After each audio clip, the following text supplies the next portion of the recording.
Chers téléspectateurs, bonsoir ñu amaat mbégte comme ni ñu koy defee dimanche bu nekk jàkkaarloog yéen ci seen émission seen jotaay alors ñu fi dalal ay acteurs politiques qui font l'actualité tey ñu fay dalal kàngam également mu di Hamidou Hann coordonnateur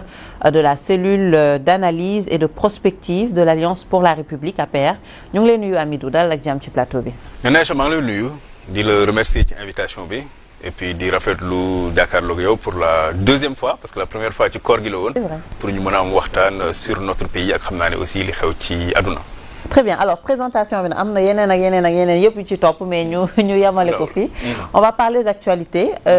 gis nañu nekk xam naa di nga ci am peut-être taxaw seetlu par rapport ak remaniement bi amoon bi passé am ay kàngam yu ci mel ni ministre de la justice ministre de l'intérieur ñu jëlee leen ko fii. am ñu jàpp ne que c'était une demande populaire mu am également ñeneen ñu ñëw intégrer gouvernement donc de manière peut-être concrète ban analyse ngay def ci boobule gouvernement bu bees yi ñu teg. waaw d'abord remaniement effectivement c'est une prérogative gouvernement buy jiite bu dawalee un moment bu ko neexee mu jàpp ne gouvernement bi dafa manqué souffle wala ñu indi souffle bu bees ñu indi remaniement am ñu changé am ñu dugal là en l'occurrence nag jàpp ma ne remaniement la parce que xam nga premier ministre bi démissionné wul donc poste yi changé aussi bariwul am na ñu génn am na ñu dugg dinañ ci ñëwaat mais moi je dirais parlerai davantage de réaménagement gouvernemental parce que boo xoolee je pense que ñaari ministre ñoo ci génn gouvernement bi si je ne m'abuse. Celui qui a démissionné et les deux autres qu'on a changé. waaw ak aussi le ministre du tourisme boo xam ne kenn xamu ko je pense que dañ ko dàq moom ça le ramène dans l'anonymat qu'il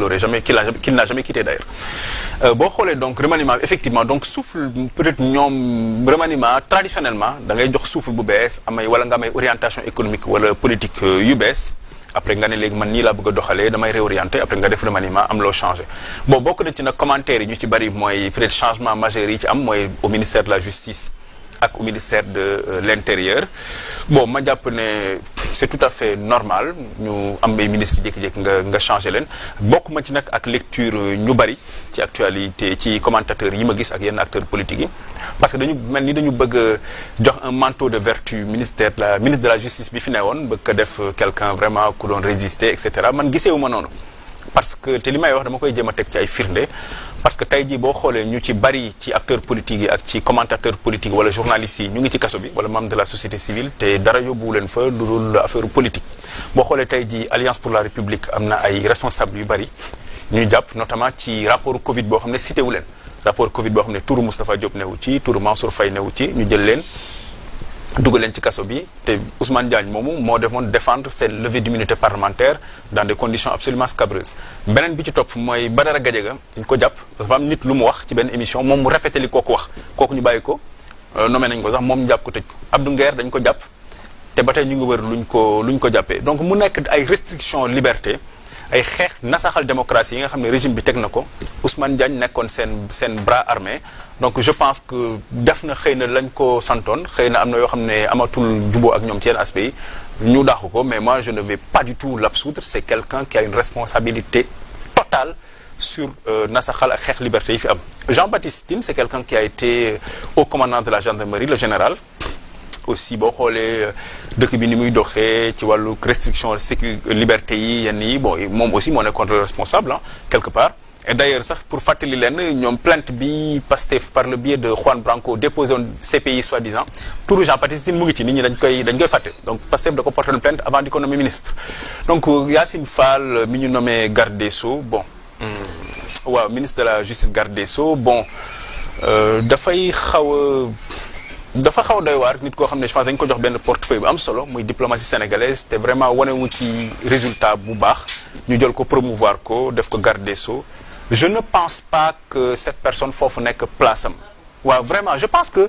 on a le droit de ne pas avoir du talent. Donc ça veut dire que vous pensez que parce que je pense que suñuy def remaniement wala même réaménagement c'est pour indi yu bees wala changer un peu lu doxul woon ci gouvernement bi ñu fi tegoon donc yow da nga jàpp ne que malgré tout ça il y aura pas grand changement en fait mënoo xaar un grand changement ci gouvernement bi ñu teg. non xaaruma ci grand changement honnêtement en termes d'orientation parce que ñoom déjà wax nañu li tax ñuy remanier mooy nee nañ daa am ku démissionner et cetera donc xaaruma ci grand changement surtout que les fondamentaux tey jii Sénégal li taxaw dëgg-dëgg Sénégal c'est l'économie te ñaar ñi nga xam ne ñoo yor économie bi ci exécutif bi ils n'ont pas changé mooy le ministre des finances et le ministre chargé de l'économie te boo xoolee aussi ñi nekk ci kaw mooy président bi ak premier ministre ba ñi nga xam ne wane nañ seen incompétence ak seen ñàkk niveau ak seen ñàkk vision ñoom ñu ngi fi moi je n'attends réellement pas grand changement ci attelage bii nekk fii parce que déjà en termes d'hommes il n'y a pas grand changement dans l'équipe en termes de vision et d'orientation économique il n'y a pas grand changement et je pense que ci wàllu doxalin aussi wanewuñ ne vraiment ñoom bëgg nañ indi changement d'orientation. mais vous dites que ñi nekk au sommet wanewuñu li nga wax sax man ñeme ma ko waxaat mais on a entendu le premier ministre Ousmane Sonko dire que ñoom ci autant c'était 11 mois li ñu def ci 11 mois. amul benn régime bu ko fi def régime yu fi succédé wu yëpp ils ne l'ont pas fait et vous dites carrément le contraire mais pourquoi. damay ñëw ci wàllu économie gouvernement bi fi nekk daf en 2 exercices budgétaires dafa leb 10 200 milliards. 10 200 milliards 10 200 milliards yi da nga ciy génne li ñuy woowee l'amortissement de la dette mooy fayu bor Macky Sall Abdou Diouf ak Abdoulaye Wade yi fi nekkoon boo xoolee donc boo jëlee loolu li ci des ci wàllu loolu la ñuy woowee déficit booy dégg déficit mooy bor bi nga leb pour liggéey. déficit bi 4000 milliards la. tabaxuñ fi tali 4000 milliards le gouvernement bi leb ci ñaari at ne day liggéey te tegu fi tali boo koy comparer ak par exemple 2014 2023 yi président Macky Sall def li mu leb c'est 10 800 milliards en termes de déficit boo xoolee réalisation 10 000 milliards ci en 10 ans gis stade Abdoulaye Wade gis Dakar Arena gis les centrales électriques par exemple capacité énergétique Sénégal 2012 500 mégawatts la woon bi fi Macky Sall di jógee c'est 2000 mégawatts donc dañ ko multiplier par 4 boo xoolee aussi la autoroute Dakar Mbour Fatick Kaolack xool la boucle de Bouddié la boucle de Kalounaye xool lancement Air Sénégal l'aéroport bi ñu jaxal et cetera donc il y a plein d'infrastructures yoo xam ne dañ ko def ci déficit boo xam 10 800 milliards la ñoom seen déficit c'est 4000 milliards en 2 ans tabaxuñ fi tali donc loolu mooy ci wàllug économie beneen bi ci laa ñëw beneen bi gouvernement bi dafa def xam nga investissement donc mooy changer réew investissement public gouvernement bi dafa génne rapport trimestriel d'exécution budgétaire investissement bi premier trimestre bi c'est 2,4 milliards 2 milliards le gouvernement bi investir deuxième trimestre bi mooy donc 6 mois yu njëkk yi 2025 gouvernement mu ngi investir 11 milliards je pense que quelqu'un ku bëgg a liggéey ku bëgg a changer réew du investir 11 milliards ñu dem ba ci biir ne léegi dañuy def redressement dañuy réorienter def un plan de redressement ñu ngi laaj ci plan boobu 5667 milliards nee loolu la ñu soxla loolu la ñuy lever ci xaalis xam nga en terme d'effort état bi mooy train de vie de l'état xam nga ñaata la ci 100 milliards si 5 donc 1,76% la état bi bëgg a def effort ci wàññi dundam sur les 5667 milliards yi mu soxla sur les libertés moom jaratu ma ci ñëwaat ndaxte xam ne yéen am ngeen un collaborateur boo xam ne seen chaîne la doon intervenir muy Abdou Nguer ñu jàpp ko ci loo xam ne ñu di ko nuyu ñu jàpp ko ci loo xam ne amul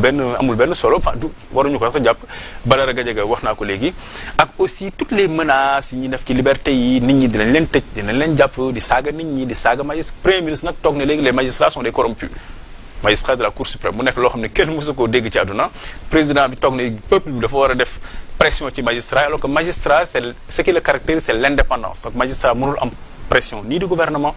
ni du peuple ni de qui que ce soit parce que dafa war a juger comme on dit en âme et conscience en toute intime conviction donc loolu lépp daal nekk ay résultats yoo xam ne nii yu bon ñoom am nañ ko ci suñu diplomatie bi nga xam ne quasiment dañ ko nasaxal Sénégal amatul par exemple ay doomam yoo xam ne dañuy candidater au plan international am fa succès ñu ngi gis ñu ngi xiiroo premier ministre génn na attaqué France il y a quelques mois génn attaqué États-Unis donc mu nekk daal affaire yu pëccoxo boo xam ne xaw na doy na waar lool te amuñu surtout perspective xam nga li am solo mooy bokk na ci li ma président Macky Sall dénk wax nga ko sànq mooy la prospective mooy xalaat loo xam ne ñëwagul mais gouvernement bi dafa wanewul yoon wanewul vision wanewul perspective ba Sénégalais yi xam fan lañ jëm. mais est-ce que du yéen a bëggul gis peut-être yoon boobu ak vision boobulee parce que ñoom fu ñu taxaw tey jii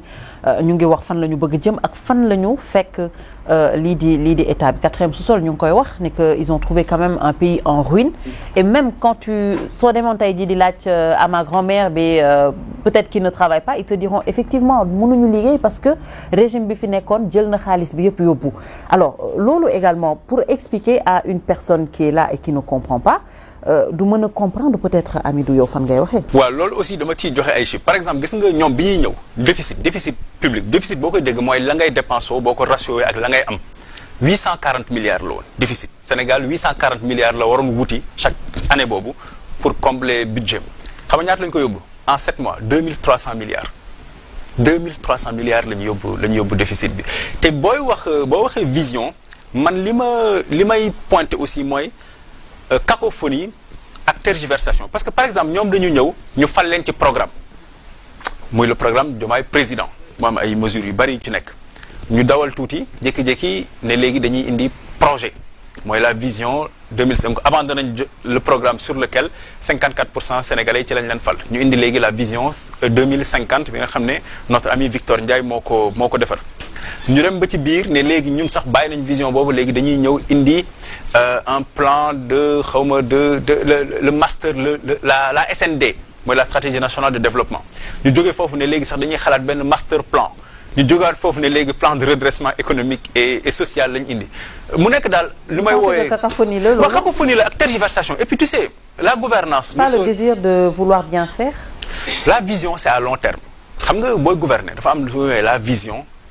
ak les stratégies les projets nga articuler ko ci ay projets ay réformes loolu jur ay programmes boo ko comparé par exemple ak PSE dafa nekkoon une vision un Sénégal émergent en 2035 avec une société solidaire et dans un état de droit loolu moo nekkoon vision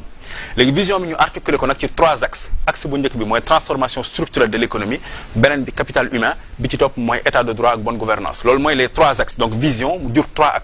axes yooyu ñu tasaare leen mu jur 27 projets ak 17 réformes parce que réew projet moo koy defar ak réforme projet nag mooy lan mooy li ngay articuler ne dinaa defar infrastructure wàllug énergie wàllug santé wàllu et cetera mais nag loolu balaa nga koy def il faut avoir le courage de réformer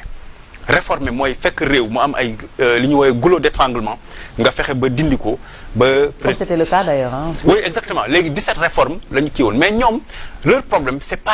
ne sont ni les projets ni les réformes ni les programmes en fait c'est la